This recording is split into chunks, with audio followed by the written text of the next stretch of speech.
So this is going to be the lecture where I talk about managing renal and genitourinary disorders in the elderly.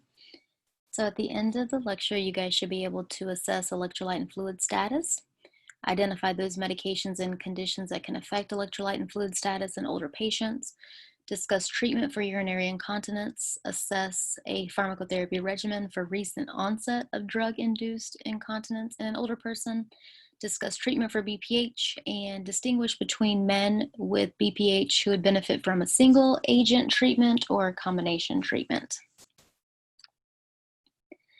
So as mentioned a couple of weeks ago, whenever we talked about those age-related changes, those age-related renal changes can definitely impact fluid and electrolyte status. And we know that there is a decline in renal function, and this can affect many different things, including medication clearance. And we know that serum creatinine alone is not a reliable indicator for kidney function because the serum creatinine will not increase in response to the decline in kidney function. So the serum creatinine will appear with a normal range. And this is again due to the decrease in muscle mass that our older individuals experience, which means that we have to calculate the creatinine clearance. So make sure that you guys are remembering this equation. When we look at those normal physiological changes, there will be that reduced renal mass, and it can cause a decreased GFR, decreased creatinine clearance, increased BUN, and altered drug clearance. There can also be decreased tubule function, and this is one of the things that also impacts our fluid and electrolyte status in older individuals. So it can cause a decrease in reabsorption of sodium for the body's needs.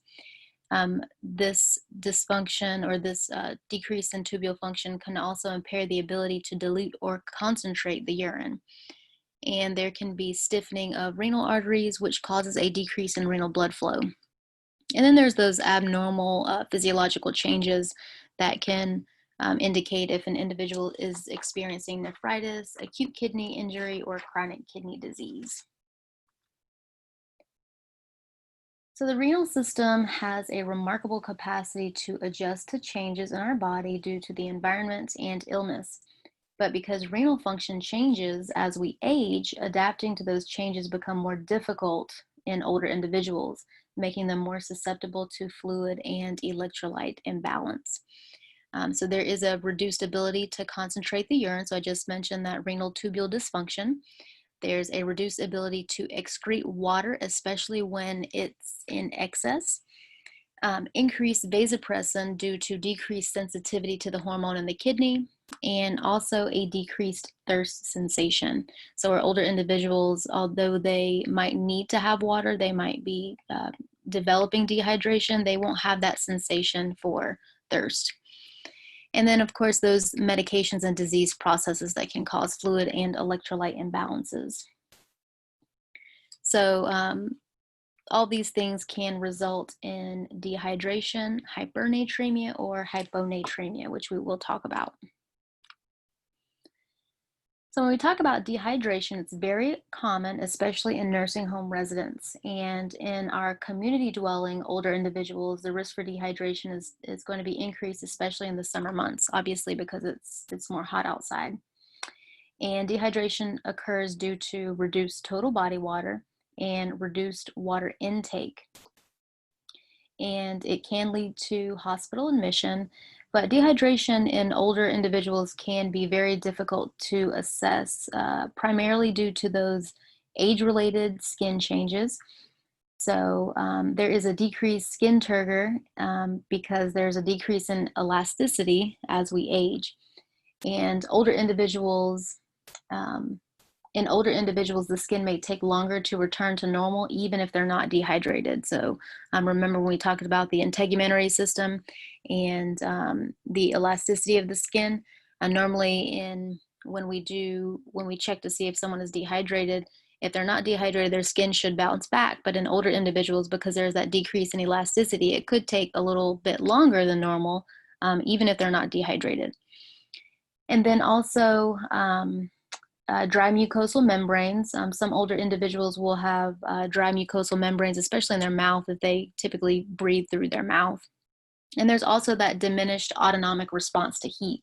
So The decrease in heat response can be due to atrophy of those sweat glands with aging, and this can decrease the ability to regulate heat. So it's very important that hydration status should be assessed by serum sodium level, looking at hypernatremia and hyponatremia.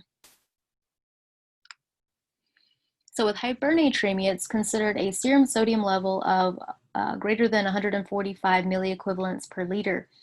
And it is a hypertonic condition that is usually due to reduced water intake or dehydration. And this can be because they don't have access to water or that decreased thirst sensation. Of course, dehydration can also be caused by diarrhea, severe vomiting, so keep that in mind. In patients with dehydration, they can present with mental status changes, including lethargy, confusion, and even postural hypotension. So when we talk about treatment should focus on replenishing the water and sodium. So repletion of water and sodium, we'll use IV normal saline or less concentrated. And it would be 150 to 200 milliliters per hour to restore that intravascular volume. And then we would switch to half normal saline to correct the water imbalance.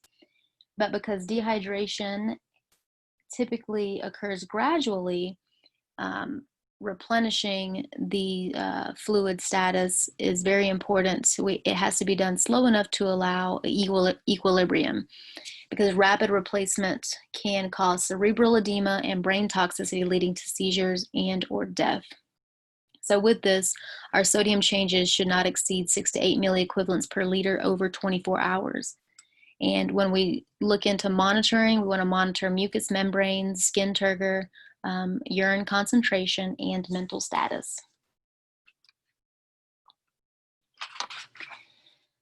So hyponatremia is a common disorder, and it's classified as a serum sodium of less than 135 milliequivalents per liter. And it is usually due to increased water intake from overcorrection of dehydration with isotonic fluid. And some of those consequences of hyponatremia can include long-term hyponatremia has been shown to increase the risk for falls and cause osteoporosis and fractures. Long-term or severe hyponatremia can cause cerebral edema, seizures, and coma. It does increase the mortality risk and increase the length of hospital stays, as well as the rate of ICU admissions. And it can also cause some neurological dysfunction and decreased mental function. So that's very important when dealing with our older patients, especially since it's so common. But serum osmolality should be assessed to determine if the patient is isotonic, hypertonic, or hypotonic. Hypotonic is more common, and further evaluation of the urine sodium concentration will help determine if the patient is hypovolemic, hypervolemic, or euvolemic. And volume status is very important, and this specifically guides treatment in terms of how we will address hyponatremia. So depending on their volume status, that will indicate how we actually treat their sodium deficit. So with hyponatremia, again, we have hypovolemic, euvolemic, and hypervolemic. Now, hypovolemic, when we look at those, the physical exam of how a patient would present, they can have orthostatic decreases in blood pressure. So their orthostatic blood pressure will be decreased, and there will be an increased pulse rate. There will be a decreased total body water and dry mucous membranes and decreased skin turgor. When we look at their plasma composition, they'll have a decreased total body sodium, but their urine sodium can be elevated. They'll also have an elevated BUN, elevated creatinine, and elevated BUN creatinine ratio. With our euvolemic hyponatremic patients, they'll have an increased total body water, but it will be very minimal. There will be no signs of volume depletion, and they will have no edema or ascites. Their total body sodium will remain the same, but their urine sodium can be increased. They will have a low BUN and a low serum uric acid. And then individuals, if they have hypervolemic hyponatremia, they'll have an increased total body water, and this will be very significant because we'll be able to see subcutaneous edema.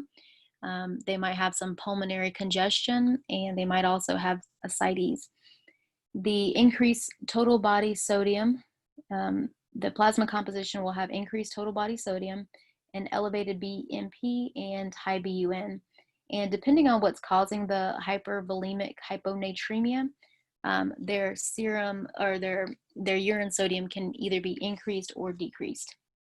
And we're going to go into talking specifically about these three types of hyponatremia. So with hypovolemic hyponatremia, this can be caused by excessive fluid loss, and this can be external, meaning diarrhea or vomiting, or it can be renally lost, being caused by diuretics. And thiazide diuretics are more commonly known to cause hypovolemic hyponatremia in our older individuals, and typically because it blocks sodium reabsorption in the distal tubules and increases sodium and water excretion. And antidiuretic hormone, or ADH, is released, which increases the reabsorption of solute-free water, so water only with no sodium. And this is what contributes to that hyponatremia. With treatment, we want to, of course, address the cause. So if we know that it is a medication, like a thiazide diuretic causing it, we want to discontinue the medication.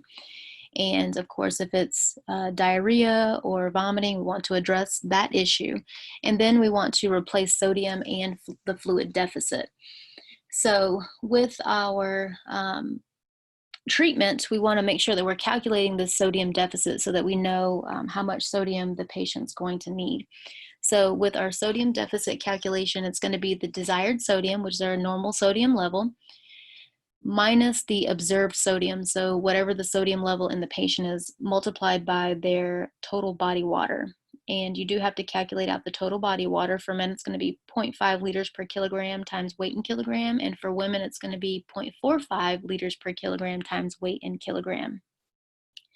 And 1 liter of normal saline contains 154 milliequivalents of sodium.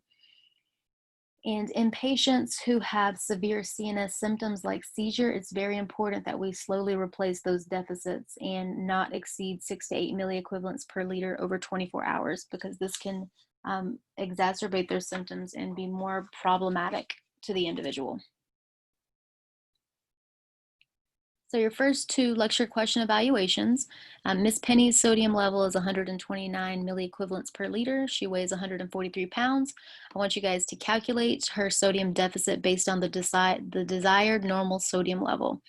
And how would we address this? I want you guys to provide specific details on her hyponatremia.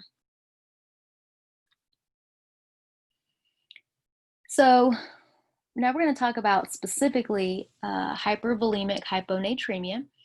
It can be caused by congestive heart failure, and with congestive heart failure, or it can be caused by congestive heart failure, liver cirrhosis, and overcorrection of dehydration with isotonic fluids. Kidney failure can also cause hyponatremia, which is hypervolemic. When we look at treatments, we obviously want to achieve a negative water balance, meaning increase water excretion or limit the water intake of less than 1,000 milliliters per day. And of course, depending on the cause, we'll have some additional treatments to add on to that. So if you have a patient who has congestive heart failure and they have hyponatremia that's hypervolemic, then we would more than likely treat with loop diuretics to get that excess fluid off. And then make sure that their other CHF symptoms are adequately controlled.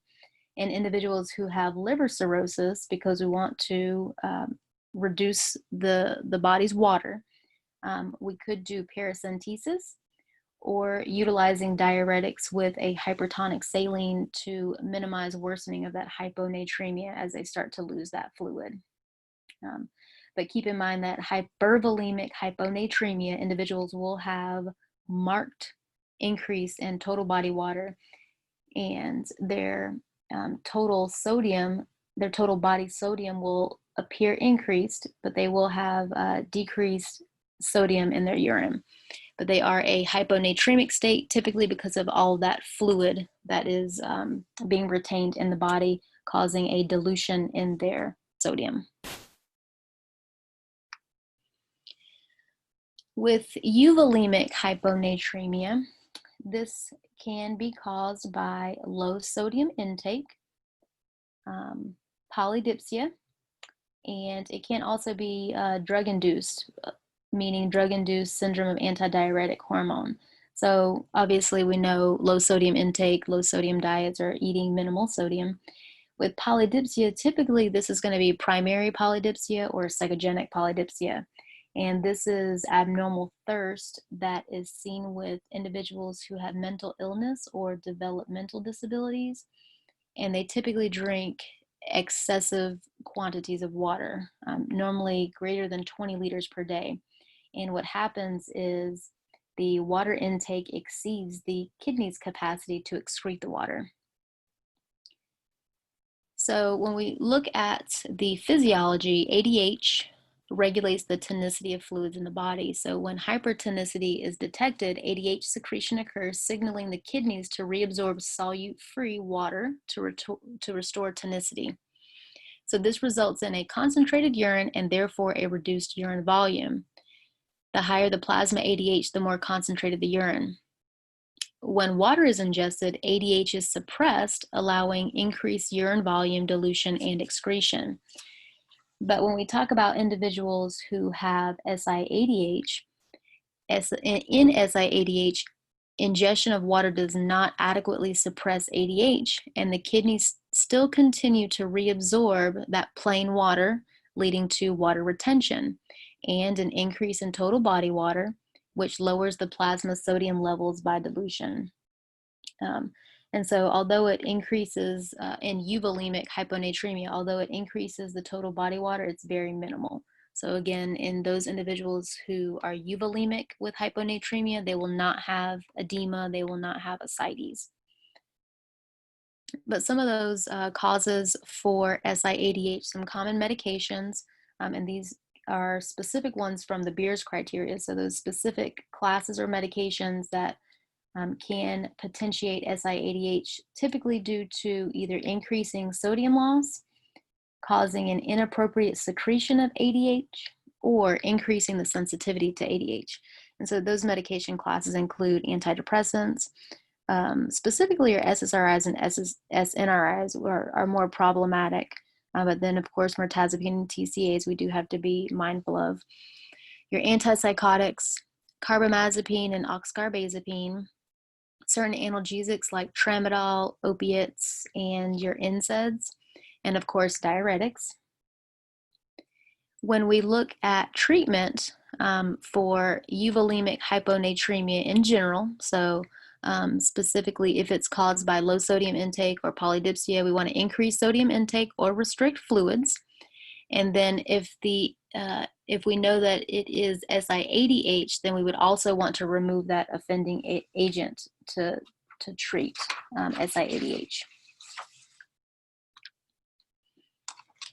So for lecture question evaluation 3 and 4, which of Miss Penny's medications can potentially cause SIADH? And if she develops SIADH, how would we treat this? And I want you guys to provide specific details. So now we'll get into management of urologic disorders, and the first one we'll talk about is urinary incontinence. And this is going to be a video that talks about the normal physiology of the bladder.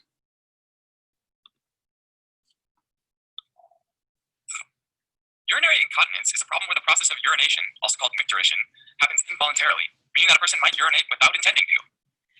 Urinary incontinence is especially problematic because it affects a person's personal hygiene as well as their social life in a way that can be very limiting. Normally, urine's held in the bladder, which receives urine from two ureters coming down from the kidneys, and then that urine leaves the bladder through the urethra. As urine flows from the kidney through the ureters and into the bladder starts to expand into the abdomen. The bladder is able to expand and contract because it's wrapped in a muscular layer, called the detrusor muscle. And within that, lining the bladder itself, is a layer of conditional epithelium, containing umbrella cells. These umbrella cells get their name because they physically stretch out as the bladder fills, just like an umbrella opening in slow motion. In a grown adult, the bladder can expand to hold about 750 milliliters, slightly less in women than in men, because it shows space, which crowds out the bladder a little bit. Alright, so when the urine's collecting in the bladder, there are basically two doors that are shut, which holds the urine in. The first door is the internal sphincter muscle, which is made of smooth muscle and is under involuntary control, meaning that it opens and closes automatically. Typically, that internal sphincter muscle opens up when the bladder is about half full. The second door is the external sphincter muscle, and it's made of skeletal muscles and is under voluntary control, meaning that it opens and closes when a person wants. This is the reason that it's possible to stop urine midstream by tightening up that muscle. It's called doing Kegel exercises. Once urine has passed through the external sphincter muscle, it exits the body. In women, the exit's immediate, and in men, the urine flows through the penis before it exits. So when specialized nerves called stress receptors in the bladder walls sense the bladder is about half full, they send impulses to the spinal cord, specifically the sacrospinal cord at levels S2 and S3, known as the micturition center, and the brain, specifically two locations in the pons, the pontine forward center and the pontine micturition center. The spinal cord response is part of the micturition reflex. It causes an increase in parasympathetic stimulation and decrease in sympathetic stimulation, which makes the detrusor muscle contract and the internal sphincter relax. It also decreases motor nerve stimulation to the external sphincter, allowing it to relax as well. At this point, it's out for the pons. The pons is the region of the brain that we train to voluntarily control urination. If we want to delay urination or hold it in, the pontine storage center overrides the micturition reflex. And when we want to urinate, the pontine micturition center allows for the micturition reflex to happen.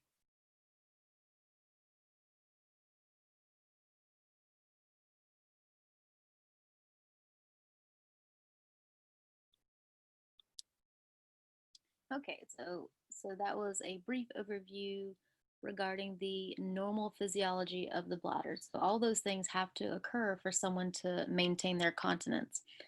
So as mentioned, incontinence is the involuntary leakage of urine, and it's very common and undertreated in older individuals. And urinary incontinence is not a normal part of aging.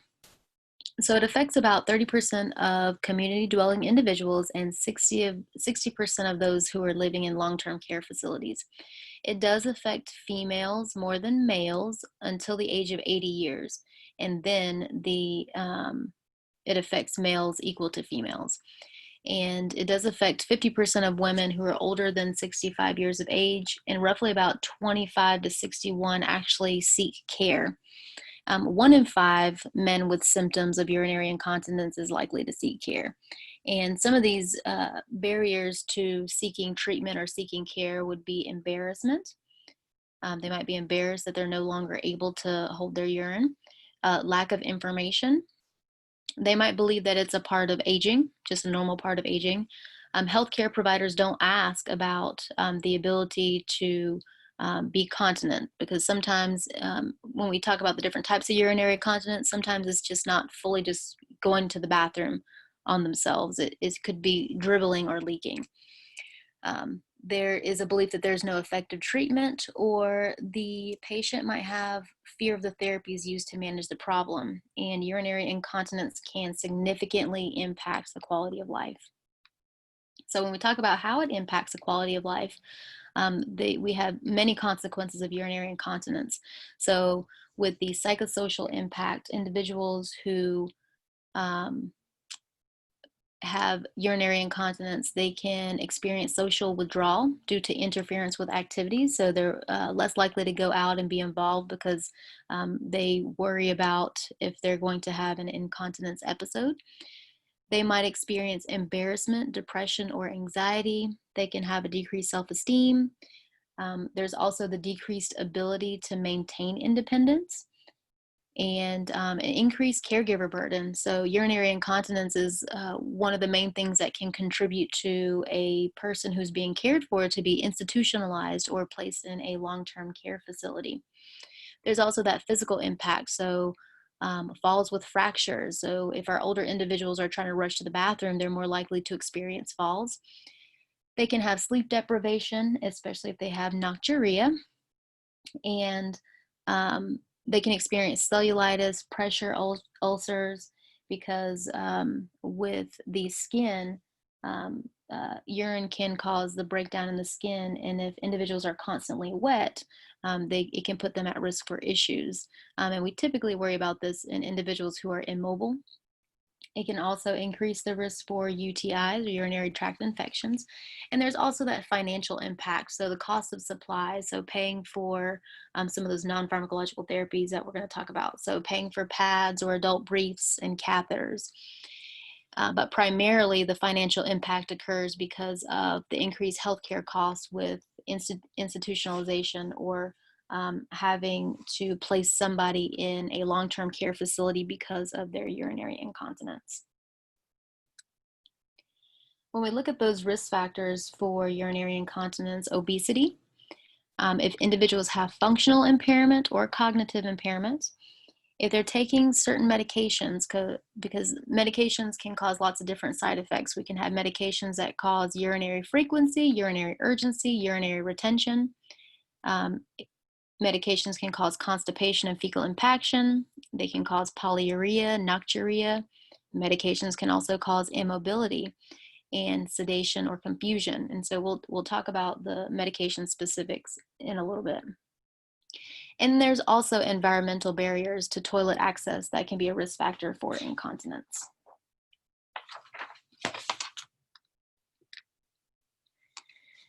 So when we want to assess for urinary incontinence, UI can present in a number of ways depending on the underlying cause. A comprehensive assessment is needed to identify the potential causes. So we want to do a medical history. There are many disorders that can cause polyuria. So individuals who have diabetes, they might experience polyuria. There's lots of disorders that can cause urinary urgency and frequency. So individuals who have BPH or UTI, they might be having urinary urgency or frequency. And individuals who have BPH can have urinary retention. Certain medical or neurological issues can cause urinary incontinence and even cognitive or functional impairment. We also want to get a medication history. I briefly mentioned medications, but there's medications that can cause urinary frequency, like diuretics, medications that can cause urinary retention are anticholinergics, medications that can cause constipation. Also medications that can cause bladder relaxation and or cognitive and functional impairment. We would also want to do a physical exam, but typically a physical exam would be warranted if there's no identifiable cause of the urinary incontinence. And certain tests can be performed via ultrasound, catheterization, pelvic exam, prostate exam to see if there's a specific physical cause that is contributing to their incontinence. So we talked about those age-related genitourinary changes a couple of weeks ago, and those changes can affect men and women differently, obviously, because of their differences in biology. But these things can also contribute to developing incontinence. So in women, as women age, there's a decrease in estrogen. They typically go through menopause, and this decrease in estrogen can cause vaginal atrophy, dryness, and dyspareunia. There can also be a decreased urethral resistance, and typically this occurs when individuals have had pregnancies and had childbirth because they weaken the pelvic floor muscles even more, and this causes an increased predisposition to stress or urge continence. And with men, because there is a proliferation of prostate cells, there can be prostate hyperplasia, which can lead to urinary obstruction and overflow incontinence. So again, these normal physiological changes does not necessarily mean an individual will develop urinary incontinence, but it can contribute depending on the individual. So now we'll talk about the different types of urinary incontinence. It can be characterized by duration of symptoms, clinical presentation, and physical abnormalities. So we do have transient urinary incontinence, which is going to be acute, and then established urinary incontinence, which will be chronic. And those different types would be stress incontinence, urge incontinence, overflow incontinence, functional incontinence, and mixed incontinence, which will encompass different aspects of the four above mentioned.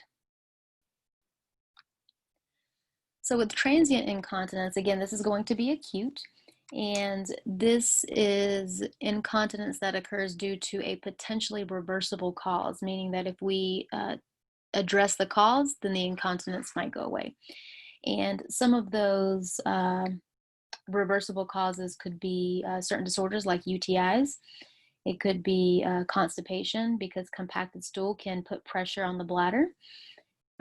It could be a physical limitation from an injury or surgery, meaning they cannot get to the bathroom in enough time. And special consideration in older adults must be taken to differentiate transient incontinence from established incontinence secondary to urinary tract dysfunction. And evaluating for transient incontinence can be done using the diapers mnemonic.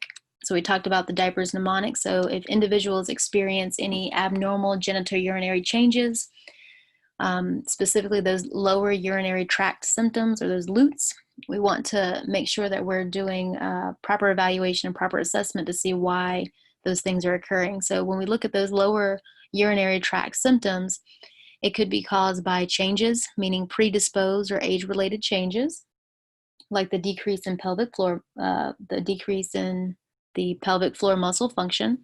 Could be certain medical conditions like BPH or UTIs. We talked about some of those medications that can cause lower urinary tract symptoms. And then we would evaluate for potential conditions. So if they have obstruction that's causing urinary incontinence, if they have overactive bladder, or if they do have a specific type of incontinence. And with the diapers mnemonic, we would want to assess for delirium or confusion, if they have any type of infection like a UTI, if the woman has atrophic urethritis or vaginitis, we would want to assess their medications, looking at the pharmacology. So if they're on any diuretics, ACE inhibitors, or they consume lots of liquids like coffee or alcohol. We also want to assess for psychological disorder like dementia. And if they're having any excessive urine output, so if they have CHF or diabetes or edema, if they have restricted mobility, meaning that they're wheelchair bound or immobile, or they might have had surgery so they can't readily get to the bathroom, or if they're having stool impaction. So remember the diapers mnemonic was what we talked about.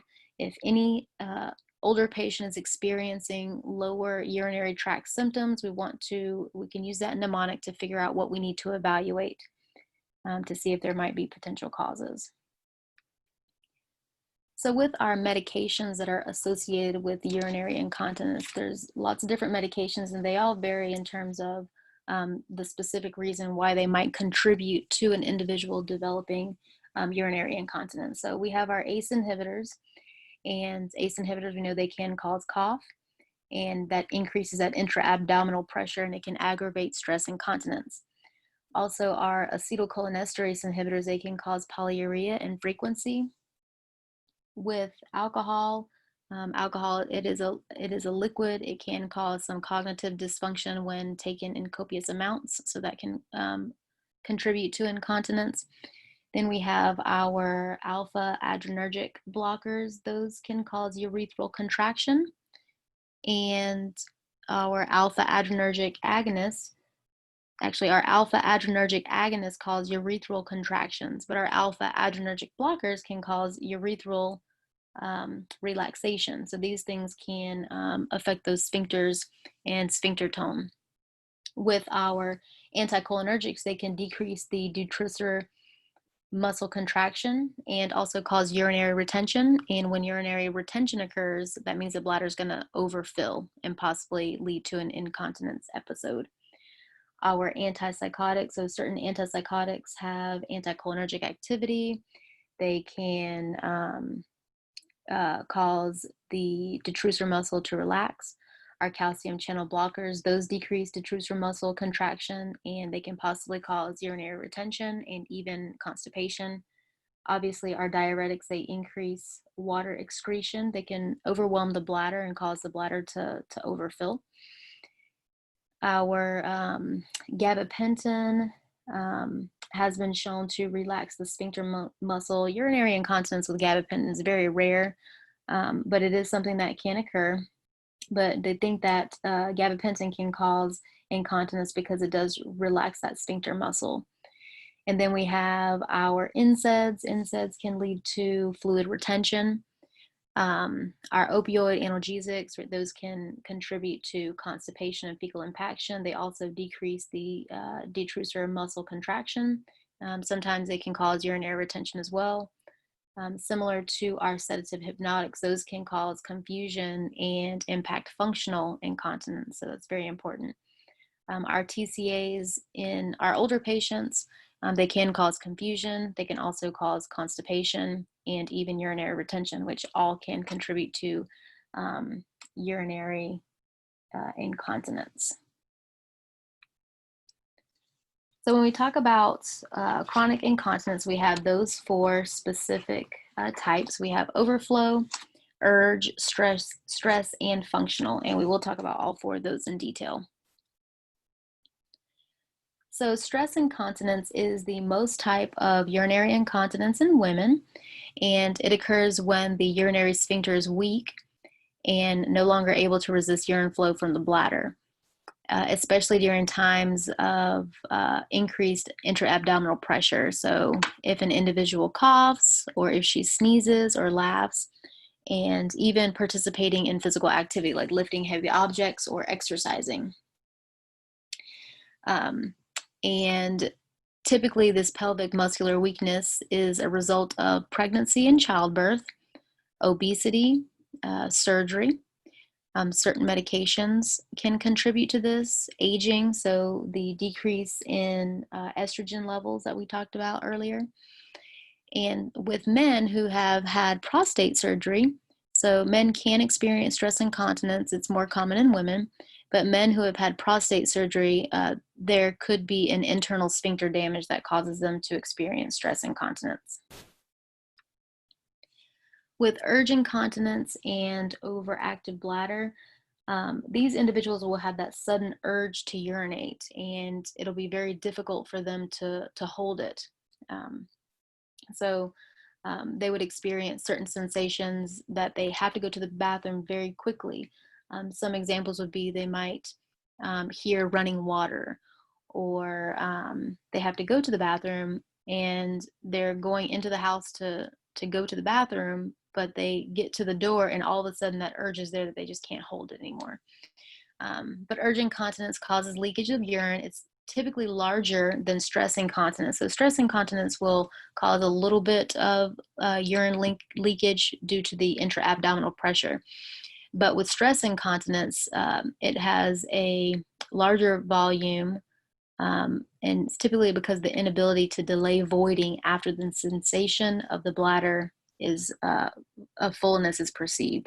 So they will have that sensation that their bladder is full and they won't be able to hold it. And it's caused by an overactive detrusor muscle. So that detrusor muscle causes those involuntary contractions.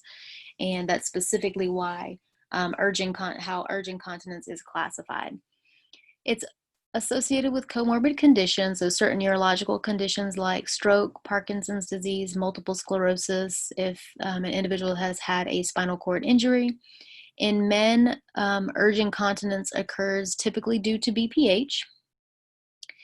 And overactive bladder involves urinary urgency with or without urge incontinence, with urinary frequency, meaning more than 8 voiding episodes in a 24-hour period, or nocturia, so 2 or more nighttime awakenings to use the bathroom. So individuals who have overactive bladder, that does not mean that they will experience urge incontinence.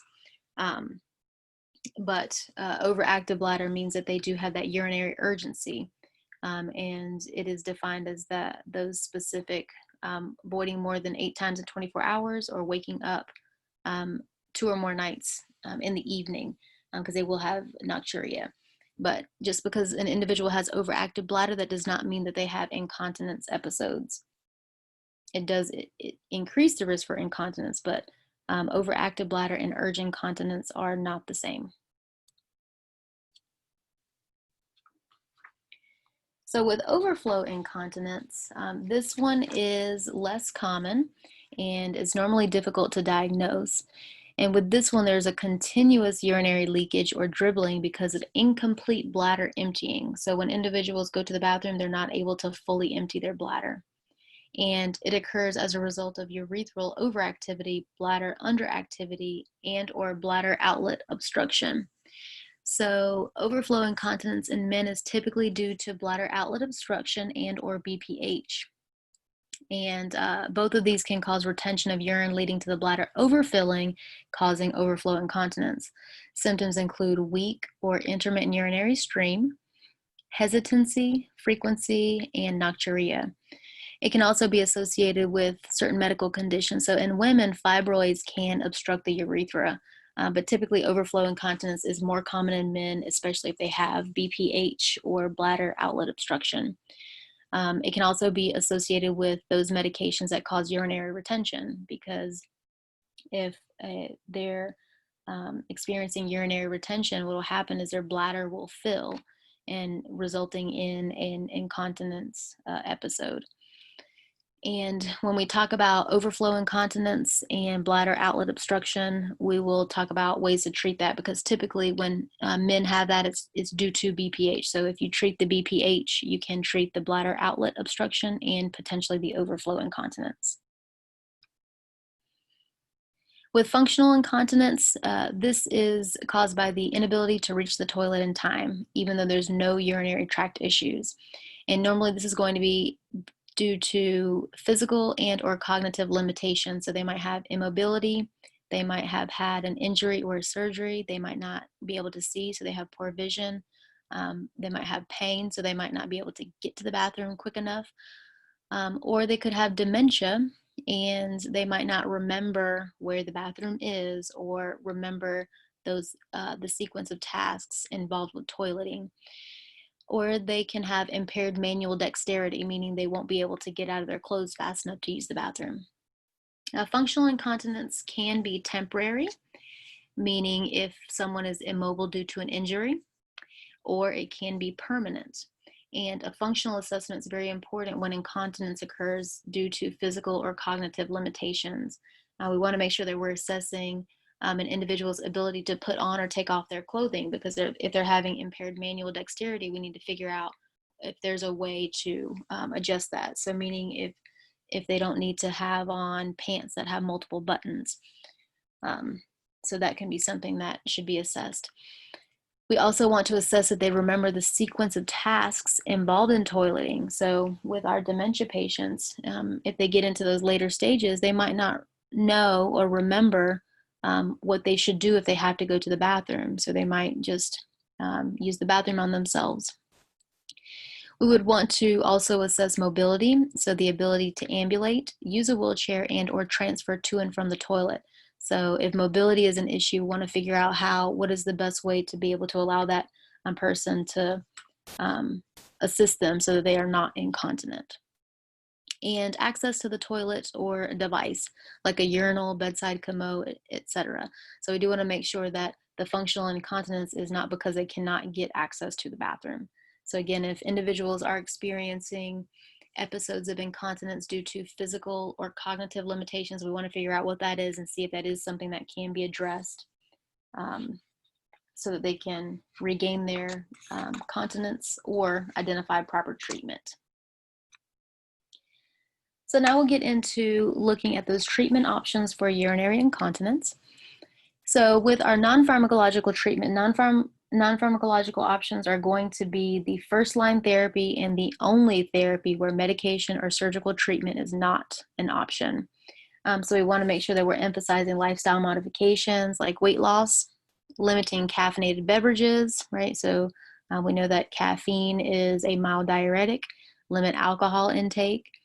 Limit evening fluid intake. That would help prevent nocturia. Also smoking cessation, because smoking can increase coughing, and if individuals already have a weakened pelvic floor, then coughing due to smoking can definitely cause them to have some stress incontinence. Also constipation prevention. And then we can incorporate the use of supportive aids, so protective pads and undergarments, utilizing adult briefs, and even catheters, but typically catheters are going to be used if individuals have bladder outlet obstruction, if they're bedridden or immobile. And there's also toileting substitutes that can also be used for those individuals who are immobile or bedridden. So bedpans, a bedside toilet. But again, our non-pharmacological options are going to be the first line treatment. And even when, if pharmacological treatment is instituted, we still want to make sure that individuals are trying to do these non-pharmacological options. Then we have these other non-pharmacological options that are sort of like behavioral trainings. We have pelvic muscle training, like Kegel exercises. These are utilized to strengthen the urinary sphincters and pelvic floor muscles. It's very beneficial in women who have stress incontinence. Habit training identifies those incontinence triggers and employs situational bladder emptying to reduce incontinence episodes. So with this, individuals would identify what are the times of day that they have to use the restroom often. So what they'll do is they'll start going to the bathroom at specific times. So if they know that they always have to use the bathroom after meals, or if they notice that they have to wake up in the middle of the night to use the bathroom, they'll go to the bathroom before they go to bed. Or if a woman is experiencing stress incontinence and she exercises regularly, what she would do is she would go use the bathroom before exercising. So habit training helps to identify those triggers and allows them to go use the bathroom during the time of those situations to reduce incontinence. There's another type of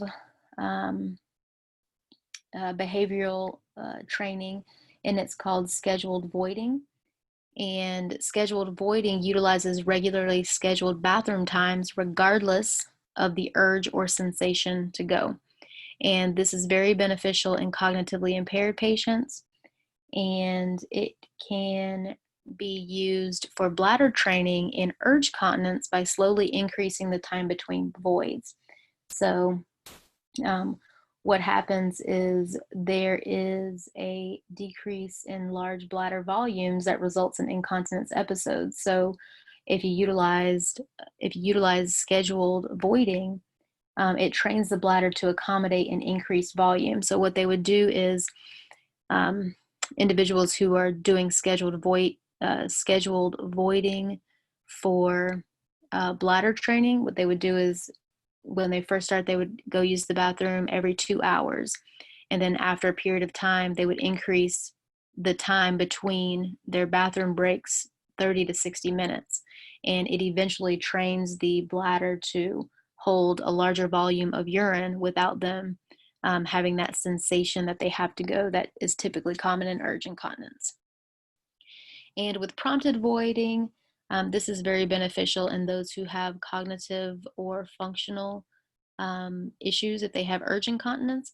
And what this does, it employs the frequent inquiry about the need to use the bathroom and if they need assistance. So essentially, it means that a person, if they have cognitive impairment, they would be asked continuously if they have to go to the bathroom periodically. And if they say yes, then they would be taken to the bathroom. And again, it's commonly used for those who have cognitive impairment with functional or urge incontinence. And that's one of those mechanisms that caregivers can do to minimize incontinence situations, is asking the individual periodically if they have to go to the bathroom. And if they say yes, that means they recognize, that there's a need, and then they go. And of course, there's also surgical intervention that can be done if non-pharmacological and pharmacological, or previously mentioned non-pharmacological and pharmacological options are not appropriate. So now we'll talk about pharmacological treatment. It can be effective for all types of urinary incontinence. Most agents are going to be approved for overactive bladder with urgency symptoms, and efficacy is going to be similar with all agents. Because pharmacological treatment becomes necessary when symptoms are not sufficiently managed with non-pharmacological therapies. But again, we want to make sure that non-pharm and pharmacological methods are utilized together because they do have the most benefit when utilized together. When choosing an agent, selection will be based on the type of urinary incontinence and patient characteristics, like how old they are, if they have any comorbidities that might be exacerbated by some therapies, if they're taking current medications that might have interactions with the urinary incontinence medication. Also, the ability to maintain medication adherence is very important. With mixed incontinence, medications must be used cautiously, because improvement in one type of incontinence, like urge incontinence, might worsen another form if they also have it, like overflow incontinence. So these are those medications that are currently FDA approved to treat urinary incontinence, outside of those other agents. But with the other agents, the only one that is currently FDA approved is the botulinum toxin, but we will talk about all of these. So with our antimuscarinics, or essentially anticholinergics, these block the muscarinic receptors and suppress premature detrusor contractions. And all of them are FDA approved for overactive bladder with urgency symptoms. Those common side effects would include those anticholinergic side effects, and they do come in different formulations, but those topical agents can cause application site reactions, so skin redness, erythema, itching. With our precautions, we do want to be careful in those patients who have comorbidities that can be exacerbated, right? Because these do have anticholinergic side effects. So we want to be careful in our dementia patients or patients who have cognitive impairment or constipation or glaucoma. Even might want to be careful in patients who have BPH, okay? But we'll talk about utilizing those urinary incontinence medications when we talk about BPH. And when we utilize pharmacotherapy in these patients who might have disorders that could be exacerbated, the benefits should outweigh the risk. And there are several contraindications to using these antimuscarinics. If an individual has gastric retention, if they have uncontrolled narrow angle glaucoma, if they're currently experiencing urinary retention, and for darafenicin, the contraindications are if individuals have pre-existing or they're at risk of those three things that I just mentioned.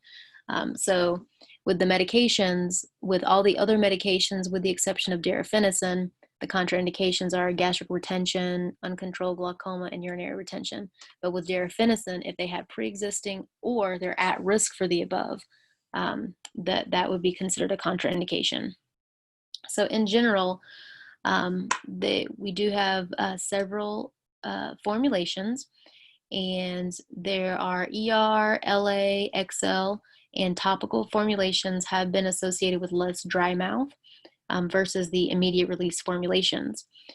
Oxybutynin is associated with a higher risk of side effects, but the topical version causes less side effects than the oral, and the extended release formulation causes less side effects than the immediate release. But other agents may have less cognitive impairment than oxybutynin. Solifenacin and darafenacin have been found to be associated with more constipation. Trospium should be taken on an empty stomach, and some of these medications are P450 substrate, so 3A4 substrates, which means we have to be careful when given with fluoxetine, grapefruit, sertraline, and some of them are also 2D6 substrates, so we have to be careful if they're given with fluoxetine or paroxetine. And there are some that have to be hepatically dosed in liver impairment. And obviously, if you guys remember from patient counseling, those medications that are extended release or long acting, they should not be crushed or chewed. And because they do have those anticholinergic side effects, we have to be careful when using them with other medications that have anticholinergic action.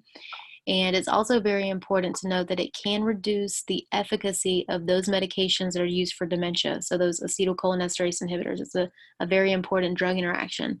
So if we know that anticholinergic medications can exacerbate dementia or cognitive impairment, and if we have a patient who is on an acetylcholinesterase inhibitor, it's going to be an obvious drug interaction.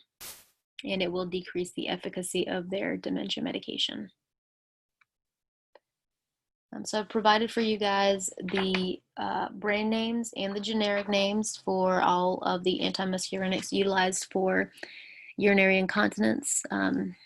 You are required to know generic name, brand name, and of course formulation, and then any of those medication-specific information that we discuss.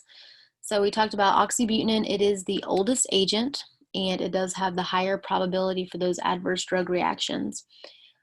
Gel-Neek is a topical gel, and Oxytrol is a topical patch. And currently the over-the-counter topical patch is only FDA approved for overactive bladder in women. But those topical formulations do have less side effects because they do not go through first pass metabolism. Tolterodine or Detrol, it's also, again, indicated for overactive bladder and urge incontinence. This specific one is a 3A4 and 2D6 substrate. So we do have to be mindful if they are given with those medications for that inhibit or induce those specific enzymes. Trospium or Sanctura, this one does have the renal dosing. So if they have a creatinine clearance of less than 30 milliliters per minute, the maximum is going to be 20 milligrams immediate release at bedtime, and we would avoid the extended release or the Sanctura XR. But we do want this one to be taken on an empty stomach 1 hour before food. And solifenacin also has those that indication for it is a 3A4 substrate, so there is a maximum dose of 5 milligrams when given with those inhibitors. It also has that renal dosing. Darafenacin is also a 2D6 and 3A4 substrate, and Toviaz is a 3A4 substrate only, but it also has that renal adjustment that has to be done in individuals who have a creatinine clearance of less than 30.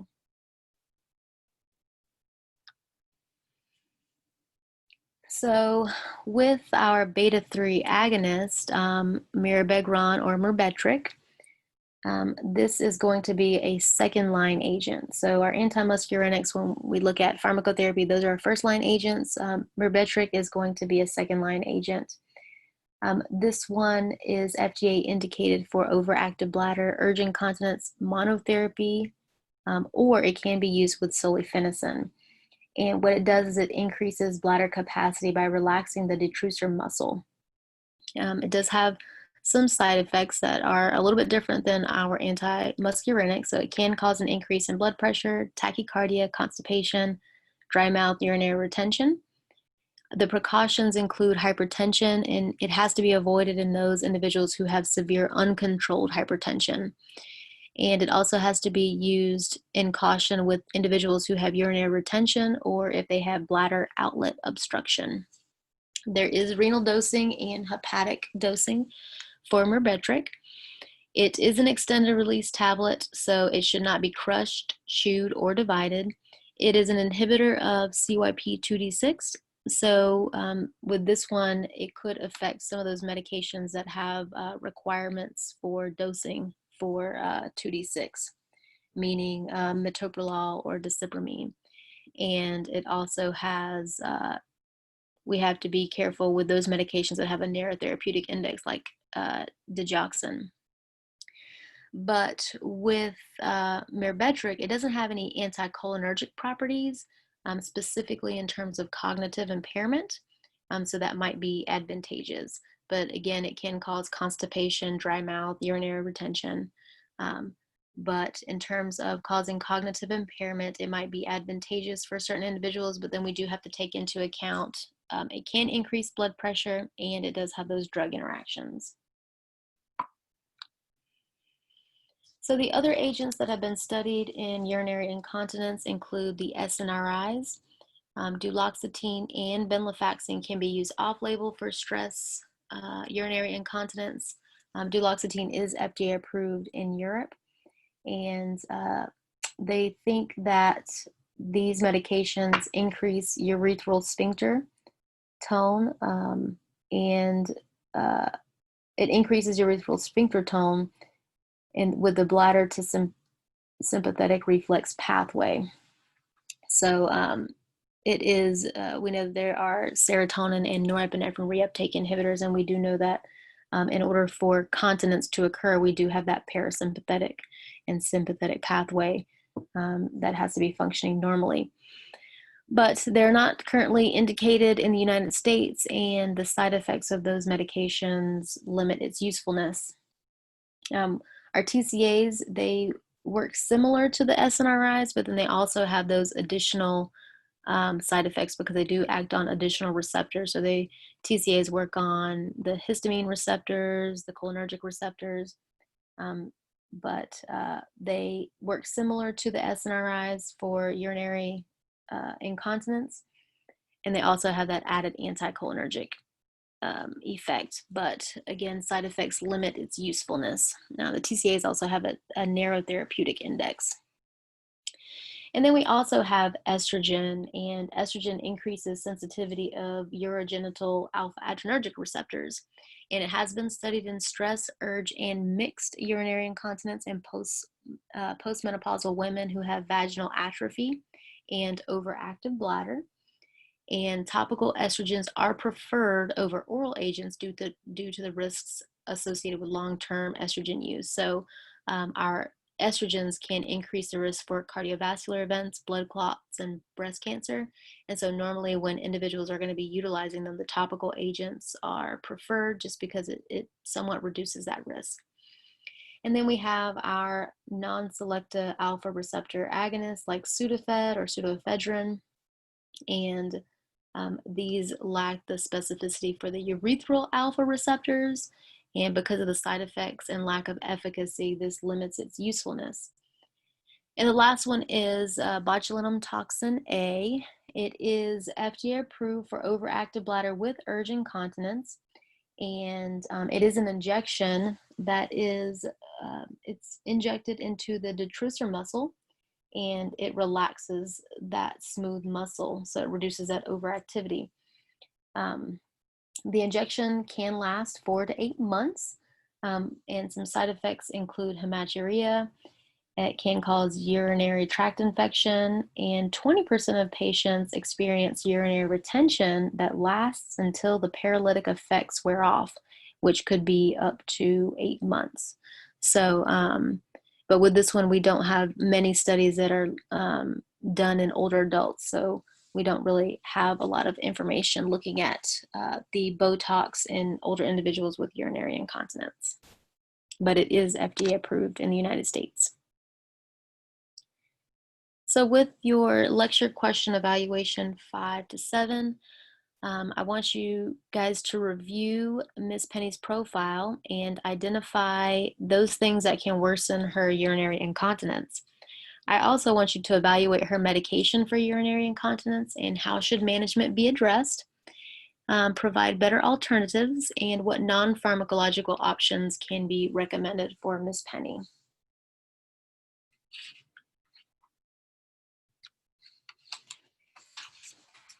So some of those key points for urinary incontinence, it's very important to make sure the patients and or caregivers are counseled to incorporate non-pharmacological therapies appropriate for their specific symptoms and ability. Patient symptoms, comorbidities, adherence, and tolerability to side effects will dictate medication selection. And extra caution must be taken when initiating pharmacotherapy. So remember, the medications for urinary incontinence can exacerbate or worsen certain conditions or lead to intolerable side effects. So we want to be careful in cognitive impairments, or if a person has diagnosed dementia, if they have constipation, glaucoma. So these are things that we have to take into account. The medications for urinary incontinence can also interact with current therapies. So we have to be careful with anticholinergics because we don't want to have any of those additive side effects. Acetylcholinesterase inhibitors because we don't want to cause a reduced efficacy of a patient's medication for dementia. And some of those medications are inhibitors or inducers or substrates of the P450 enzyme. So we do need to make sure that we are aware of that when choosing therapy. So now we'll talk about benign prostatic hyperplasia. And BPH becomes increasingly common as men age, and it is a normal part of aging. And so, benign prostatic hyperplasia, that does not mean prostate cancer. But I'll show you guys a video that talks about BPH in just a minute. But it results from the proliferation of stromal and glandular tissue in the prostate. So essentially, the prostate continues to grow. And because of this, it can lead to urinary symptoms like increased frequency, nocturia, hesitancy, and urgency. Significant symptoms can impact quality of life, and BPH should be assessed for severity and the potential for causes other than BPH. So if individuals are experiencing symptoms, there are certain things that have to be done because we want to assess, do they have BPH or do they have something else like prostatitis or prostate cancer?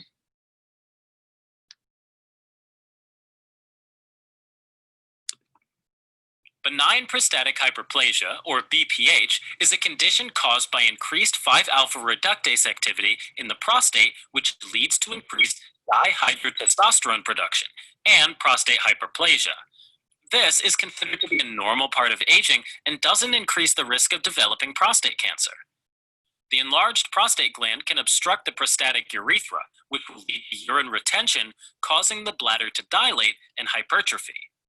Symptoms of BPH include urinary problems like urinary hesitancy, dysuria, dribbling, feeling of bladder fullness, and nocturia.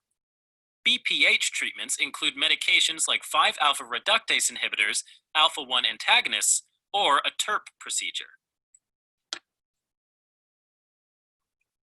Thanks for watching. Okay, so they give you a good, quick, brief overview of the pathophysiology and how an enlarged prostate can cause urinary symptoms. So when we look at clinical presentation, it can be split up into two categories, so obstructive symptoms and irritative symptoms. With our obstructive symptoms, these symptoms are associated more with an enlarged prostate. So patients will experiencing hesitancy, meaning it's very difficult to go use the bathroom, a decrease in urinary force or weak urinary stream. They can have urinary stream intermittency where it starts and stops. And there can be incomplete bladder emptying, meaning they're unable to fully empty out the bladder when they go to the bathroom. These obstructive symptoms can lead to bladder outlet obstruction and or overflow incontinence.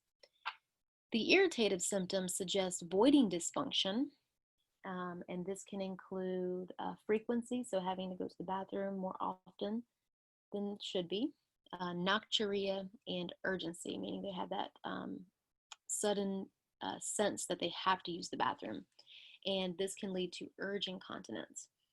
And what's very important is the ability to tolerate the symptoms will dictate seeking treatment. So it's very important, especially when we talk about assessing.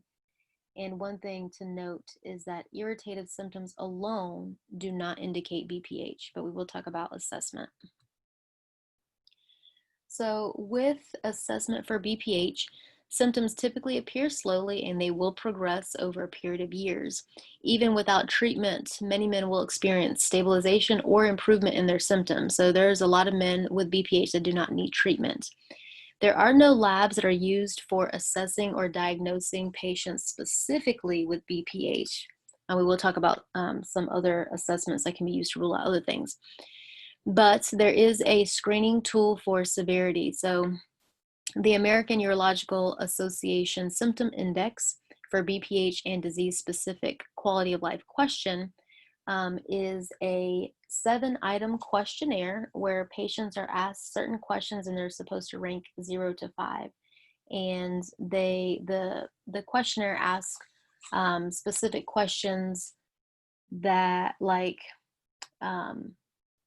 they ask about incomplete emptying. So it does not feel like I empty my bladder all the way. And the individual who's taking the scale, they're supposed to indicate not at all, less than 1 time in 5, less than half the time. So they rank 0 to 5. It also asks questions, or it also indicates statements like I have to push or strain to begin urination, or I get up to urinate after I go to bed until the time I get up in the morning. So they do have a specific statements that the individual has to rank. And and then at the end, there's a quality of life due to urinary symptoms question. And this is the question that's going to specify if the patient feels like their symptoms are problematic or bothersome or not. And that's very important because, again, if the symptoms are not bothersome, then patients do not need to have treatment. And there is a ranking. So a mild would be considered 0 to 7 or less than 7. Moderate would be considered 8 to 19, and severe symptoms would be over 20, and the scale does go up to 35. So 20 to 35 would indicate severe symptoms. The AUA does recommend obtaining a prostate-specific antigen or a PSA level when patients present with bothersome lower urinary tract symptoms.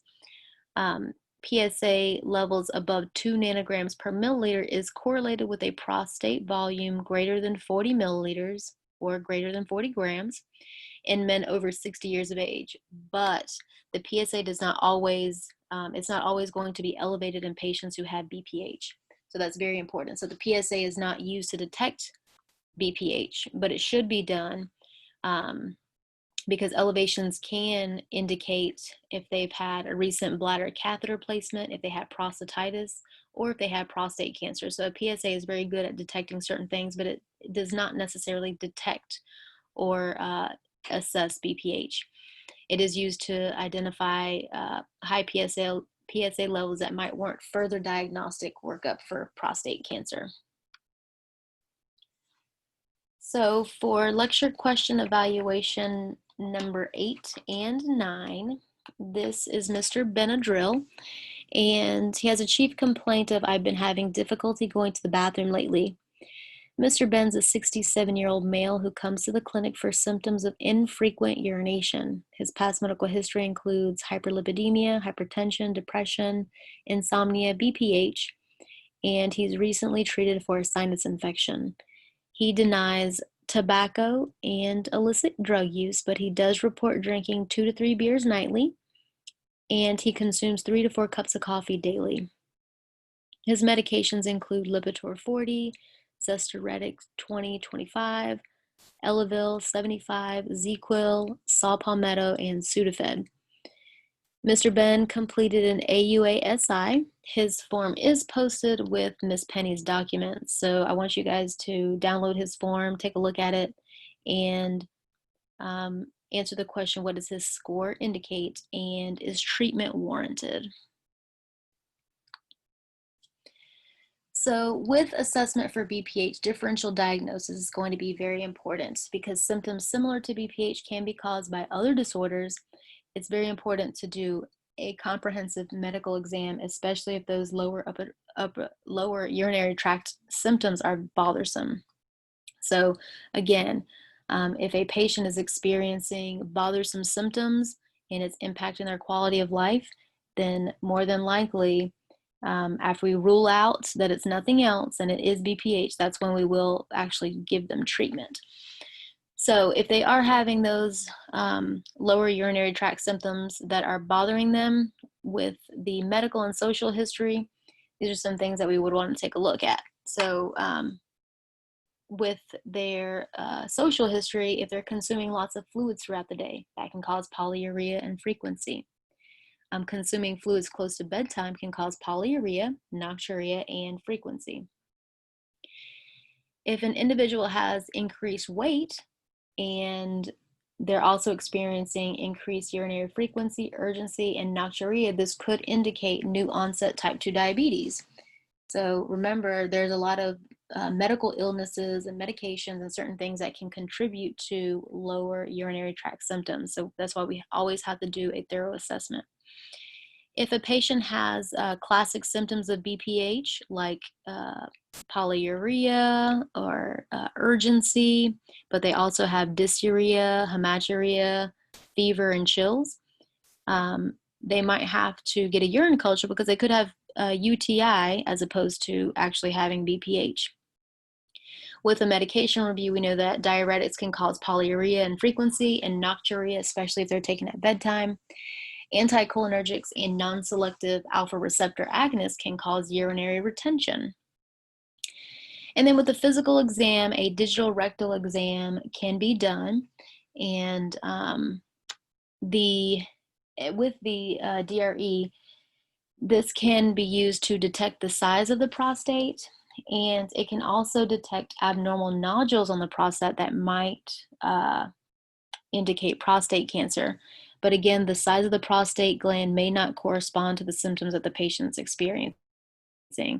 And if there are abnormalities with an elevated PSA and an abnormal digital rectal exam, it's very important to refer them to a urologist because there could be a possibility that they have cancer as opposed to BPH. So now we'll talk about treatment of BPH.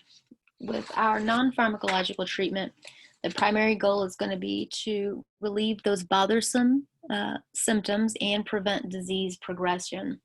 So men with symptoms who do not have any discomfort, meaning it's not causing a decrease in their quality of life because of their symptoms, and they have no evidence of complications, pharmacological treatment may not be necessary. And typically with these individuals, what we'll do is we will do watchful waiting. So that means that they'll have annual visits for reassessment to see if their symptoms are not getting worse and if they're not having any impact on their quality of life. Behavioral interventions are suggested for all patients with BPH with or without bothersome symptoms. And some of these interventions include increasing physical activity, having a well-balanced diet, avoid highly seasoned, spicy, or acidic foods because these can be irritating to the bladder. Avoid caffeine and alcohol because they are mild diuretics, so they can increase the frequency of urination. Avoid fluids close to bedtime or prior to going out. Double voiding to empty the bladder completely, and avoid medications that might exacerbate symptoms. So medications like anticholinergics or medications that have anticholinergic activity. So all these things can be done to help relieve symptoms. And then when we get into pharmacological treatment, again, when we utilize medication management, it's going to be specifically when patients say that their symptoms are impacting their quality of life. And normally they'll have a score of 8 or higher on the AUASI scale. So again, if they have bothersome, moderate to severe symptoms and a score of 8 or more on the AUA scale, that is when we will look into pharmacological treatment. And we have several different classes that we will go into. So, but first we're going to go back to Mr. Ben. What could possibly be exacerbating Mr. Ben's BPH? And what non-pharmacological interventions can be instituted? So that would be lecture question evaluation numbers 10 and 11. So with our first class of medications, our alpha adrenergic blockers, or our AABs, these would be first-line therapy. And these relax the smooth muscle in the prostate capsule, the prostatic urethra, and the bladder neck to help relieve symptoms. Side effects include hypotension, headache. They can cause abnormal ejaculation, specifically tamsulosin and silodosin. With precautions, they can cause orthostasis and syncope, so that's very important because a lot of our individuals who have BPH, they will be older. And it can also cause floppy iris syndrome with cataract surgery. So they'll have to discontinue the medication, or their surgeon will have to utilize a different technique for their surgery.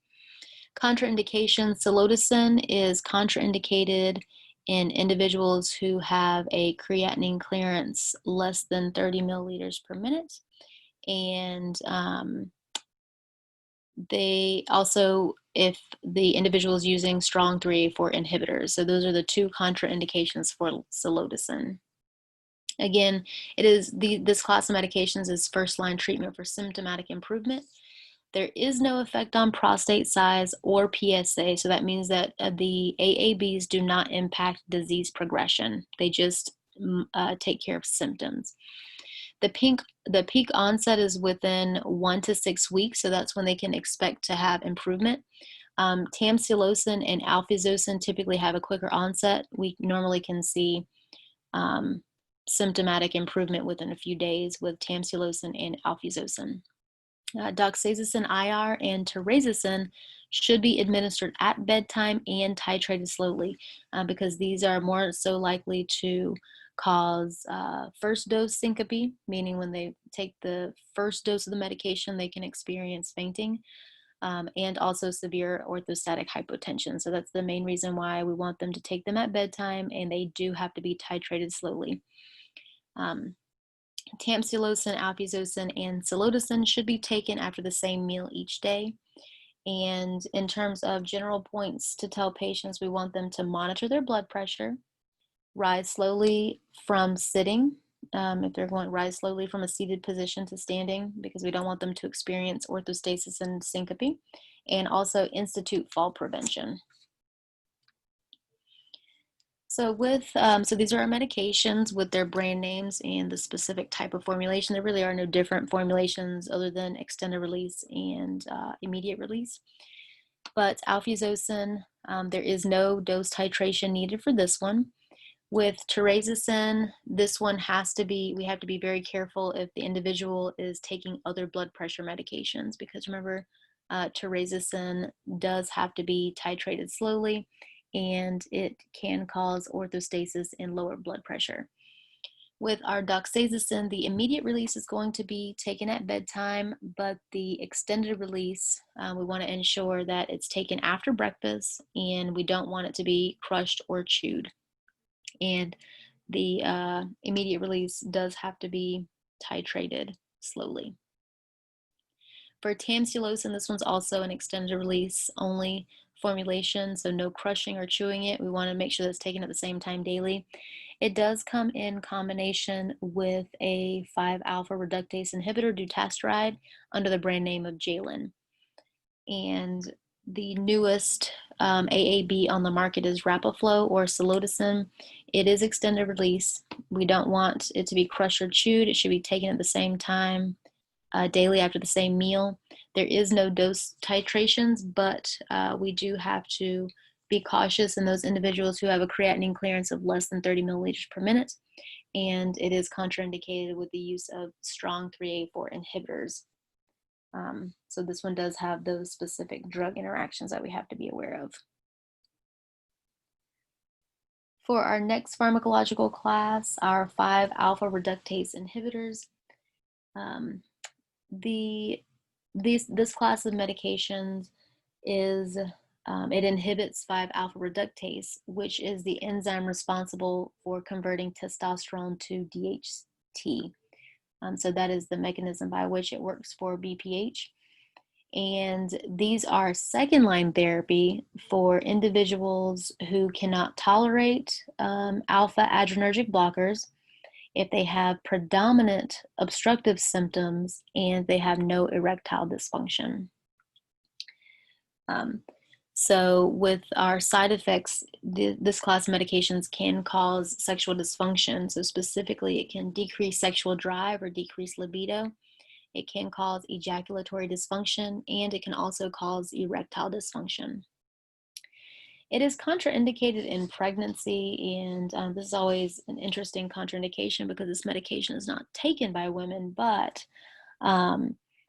specifically the 5-alpha reductase inhibitors, it can decrease the development of sex organs in developing fetuses. So the contraindication or in the package labeling, it indicates that women of childbearing age or pregnant women should avoid touching the tablets. And men who are taking 5-alpha reductase inhibitors, if they are trying to conceive or if their partner is pregnant, it is indicated that they should not be taking the 5-alpha reductase inhibitor because the drug is detected in the seminal fluid. So we do not want women of childbearing age or pregnant women to have exposure to the 5-alpha reductase inhibitors due to the teratogenicity. In terms of medication comments, it does assist with prostate enlargement and disease progression. So it can reduce, they do reduce the size of the prostate and therefore reduce or decrease the disease progression. But again, this is a second line agent, and we typically only use them if the patient cannot tolerate AABs, they have predominant obstructive symptoms, and they have to have no erectile dysfunction, just because this class of medications does cause erectile dysfunction. But the 5 ARIs do reduce PSA levels, so this is very important. Baseline should be taken before initiating the 5 alpha reductase inhibitor therapy, and it has to be monitored yearly because it does reduce PSA. It doesn't mask, it can't mask prostate cancer, but an elevated PSA is one of the obvious markers that is utilized to the early detection for prostate cancer. So baseline should be taken before starting therapy. And then after the baseline therapy, if there are increases in PSA, then medication non-adherence and prostate cancer should be assessed. So it's very important to remember. Again, it is preferred for obstructive symptoms, so meaning that they have a very large prostate and it's causing those obstructive symptoms, or in those who cannot tolerate AABs. It is not recommended for those without prostate enlargement. So again, the 5 alpha reductase inhibitors are preferred for those individuals who have prostate enlargement. But one thing about this class of medications, the peak onset is 3 to 6 months. So it's very important to make sure that we're educating the patients to let them know how soon they can see symptom relief. But with this class of medications, there are no cardiovascular side effects like hypotension or orthostasis. So that could be one of the benefits. And as I mentioned, with tamsulosin, it is combined. Tamsulosin is combined with dutasteride under the brand name of Jalin. So the next class of medications is going to be the PDE5 inhibitors, and the only one that is FDA indicated for daily use for BPH is going to be tadalafil or Cialis. And the PDE5 inhibitors, they relax smooth muscle in the urogenital tract. And side effects include hypotension, especially if they're taken with the alpha adrenergic blockers. They can cause headache, flushing, vision or hearing changes. In terms of precautions, hypotension due to vasodilation and concurrent use with nitrates is contraindicated because using the PDE5 inhibitors with nitrates can cause a severe drop in blood pressure. Individuals can experience priapism, which will be rare, but if men do have experience an erection longer than 4 hours, they should seek medical attention. And again, the PDE5 inhibitors are contraindicated with nitrates because of that severe hypotension. It is recommended in patients who have erectile dysfunction with mild or moderate symptoms of BPH. And remember, so the Cialis dosing would be taken every single day, as opposed to if an individual was using it for erectile dysfunction, they would only take it prior to sexual activity. But the BPH dosing is a daily dosing. The PDE5 inhibitors can potentiate the hypotensive effects of the alpha adrenergic blockers, specifically with terazosin and doxazosin. Those other three, alfuzosin, tamsulosin, and silodosin, are preferred to be used with PDE5 inhibitors. And it is recommended to separate the doses of the alpha adrenergic blockers and the PDE5 inhibitors by at least 4 hours because of that hypotension. They can see symptom relief within 1 to 4 weeks, and baseline blood pressure should be done before adding a PDE5 inhibitor and continuously monitored when they're taken with alpha adrenergic blockers. We do want to make sure that we're telling individuals to avoid grapefruit and grapefruit juice because it can increase the bioavailability of tadalafil. and also want to even avoid alcohol because alcohol can potentiate orthostasis. But it is dosed. So in individuals who have a creatinine clearance of 30 to 50, the medication should be reduced by half, and that would be 2.5 milligrams daily. And if they have a creatinine clearance of less than 30, then we would want to avoid use altogether. But again, these are another class of medications that can be used for BPH. And with combination therapy and urinary incontinence therapy. So when we look at combination therapy, you can utilize the alpha adrenergic blockers and the 5-alpha reductase inhibitors, and we typically utilize this for individuals who have severe symptoms of BPH. If they have a large prostate of greater than 40 grams or 40 milliliters, and or if they've had inadequate response to maximal doses of monotherapy with an alpha adrenergic blocker. And if an individual is going to be on an AAB and a 5-alpha reductase inhibitor, they can be prescribed individual medications. But again, there is a new agent on the market that is a combination therapy called Jalin. And if individuals, if they can't afford it, their insurance covers it. And if they do have adherence issues, the combination therapy might be beneficial. Utilizing an alpha adrenergic blocker and an anti-muscarinic, will typically utilize this if a patient has overactive bladder and bladder outlet obstruction. So typically these individuals, they'll have low post-void residual urine volumes or PVR urine volumes and irritative symptoms, meaning frequency and urgency. But PVR should be assessed before instituting an antimuscarinic because those medications can cause urinary retention. And we already know that a symptom of BPH is urinary retention. So if they have overactive bladder and bladder outlet obstruction, we know that that can lead to overflow incontinence. And we do want to make sure that if we're treating this with combination therapy of an AAB and antimuscarinic, that we're not worsening either of those disease states. And an alpha adrenergic blocker and a PDE5 inhibitor can be utilized specifically when there are BPH symptoms with erectile dysfunction. So when we look at our alternative therapies, there are some herbal therapies out there for BPH, and we do have some evidence. Most of the studies provide mixed results, and due to the lack of controlled studies and there's no FDA regulations, questions regarding safety and efficacy remain. So as of right now, current practice guidelines do not recommend herbal therapies for BPH, but some of those that are commonly used are saw palmetto, stinging nettle, African plum, pumpkin seed, and beta sitosterol.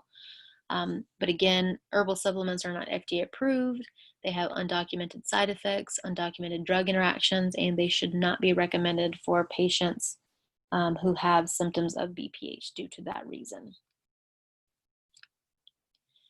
So lecture evaluation question number 12. So Mr. Ben took your recommendations in terms of those non-pharmacological things that he can do for his BPH symptoms, but he comes back in a year later for a follow-up. He completed another AUA-SI and his score is 20. His prostate was also examined and it is 41 milliliters. What would be an appropriate treatment option for his BPH? So make sure you guys do some research in terms of when we treat certain symptoms and certain scores and certain prostate sizes, and provide a treatment recommendation for Mr. Ben. So key points with BPH are patients should be counseled to incorporate those non-pharmacological therapies. So again, that's very important to make sure that we're emphasizing non-pharmacological and pharmacological therapies. Patient symptom severity and impact on quality of life will dictate treatment selection, and extra caution should be taken when initiating pharmacotherapy. So those certain alpha adrenergic blockers can cause hypotension, orthostasis, and syncope, especially when they're added to PDE5 inhibitors. So it's very important to make sure that we're emphasizing fall prevention. emphasizing monitoring blood pressure, making sure they're taking those alpha adrenergic blockers. If they're supposed to be taken at bedtime, make sure they take them at bedtime, because again, these are going to be older individuals and they will be more susceptible to falls. Certain medications for BPH should be renally dosed or avoided in renal impairment. And when adding urinary incontinence medications for overactive bladder or bladder outlet obstructive symptoms in BPH, we do want to monitor to prevent urinary retention. Those medications for urinary incontinence can exacerbate or worsen certain conditions. So remember, cognitive impairment, constipation, glaucoma. They can also interact with current therapies. So anticholinergic medications, you can have that additive side effect. It can also interact with acetylcholinesterase inhibitors. So again, extra care should be taken when recommending those urinary incontinence medications. So the role of the pharmacist. We want to monitor for and recognize symptoms of hypo and hypernatremia in older patients, recognize drug-induced hyponatremia and how to correct deficits, identify those causes of urinary incontinence, and counsel patients regarding the non-drug treatments and drug treatments when appropriate, and recognize signs and symptoms of BPH and recommend appropriate monotherapy or combination therapy when appropriate, and educate patients regarding ways to reduce symptoms and maximize medication therapy. So if you have any questions as you're watching this lecture, go ahead and make sure that you write them down so that we can discuss them in class. And your lecture question evaluation number 3 is going to be due on Blackboard no later than 11:59 p.m. Eastern Standard Time on Tuesday night. Make sure that you bring your document to class so that we can discuss your answers.